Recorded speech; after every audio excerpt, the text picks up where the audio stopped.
What's up, guys? It's your boy JK Primetime. I'm back here with another video. Now I'm going to be talking about something that I don't usually talk about. It's not a sport that I'm really in depth to, but I was ending up watching it today here while I was up this morning, and that was the World Cup game between Spain and Russia.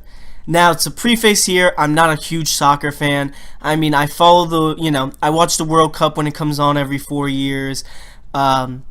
Like I said, I'm not an expert in no means when it comes to soccer, but I try to follow up on what's happening just to get general idea of what's happening in the sport. But this was an interesting game today because Spain lost to Russia on penalties on a 4-3 penalty advantage.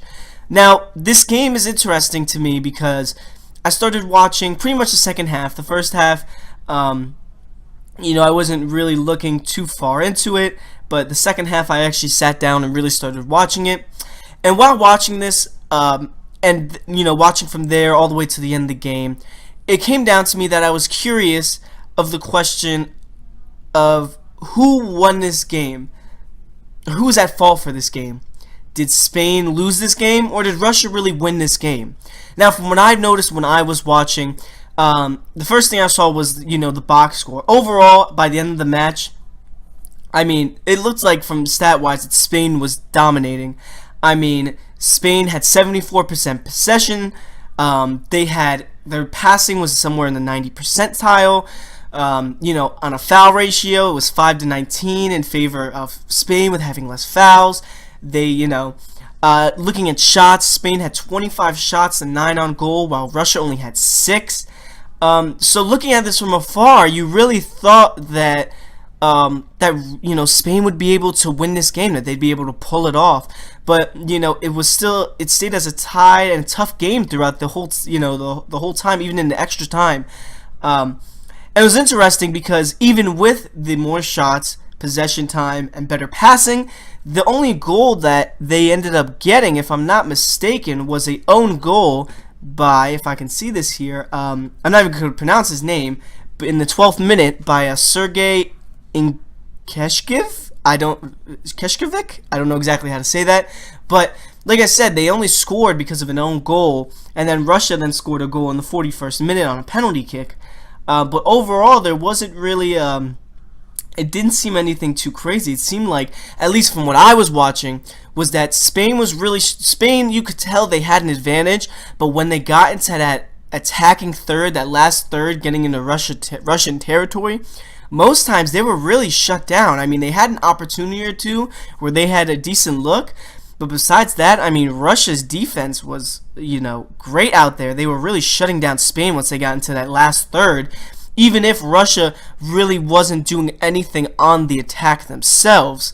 So when you look at this, it's kind of hard to see who's really at fault for this game. Another thing that I noticed was the penalties. I mean, because maybe I don't watch soccer that often, but I mean, there's a couple of penalties that was called on Russia that, for example, I think it was close to around the 100th minute. It was in that extra time. In the early hundreds, there was a slide tackle made by a Russian player, all ball. Spain player flops, grabs his shin as if he got hit. They get a penalty. They get a foul put on Russia. But things like that, I guess it's all part of the sport. That kind of being able to draw those fouls is, I guess, a integral part of it. For me, I don't really get it. To me, it's kind of a cheap way of trying to get extra shots in. But even when they did get that free kick, they didn't really do much with it. Now, the one thing that ended up hurting Spain later is, a couple minutes later when they were coming off, if I'm not mistaken, I think it was a free kick, kicked it back. They had a slew of guys. They were ahead of the Russian players, and as I saw at least one or a foul or two on, at least in my opinion, on a Russian, against a Russian player.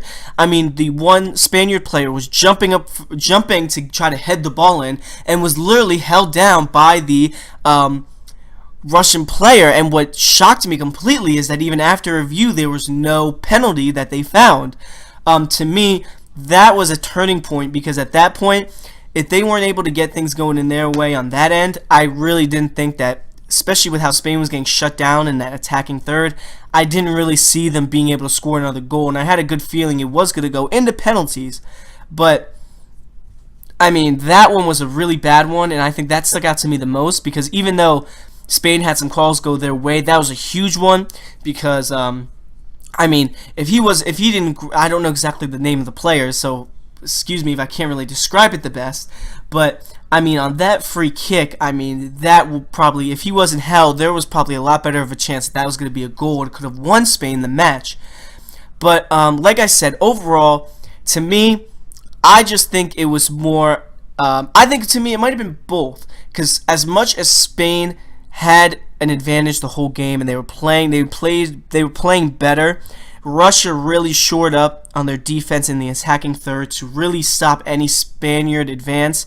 But please tell me, I want to hear from any soccer fans that watch this video, because to me, I do not have much experience with it. You guys would know better than I would. I'm trying to get enlightened here, exactly, you know, what you want to look for, because to me, part of it, I think the officiating has to go into it, especially on that last one for Spain that really hurt them towards the end of the game.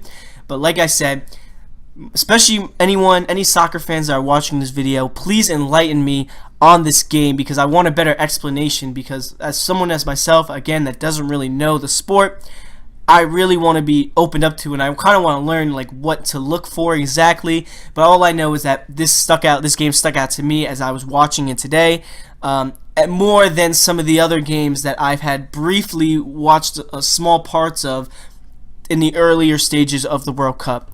Like I said, tell me what you guys think. Like this video, subscribe for more sports content, and besides that, I'm out.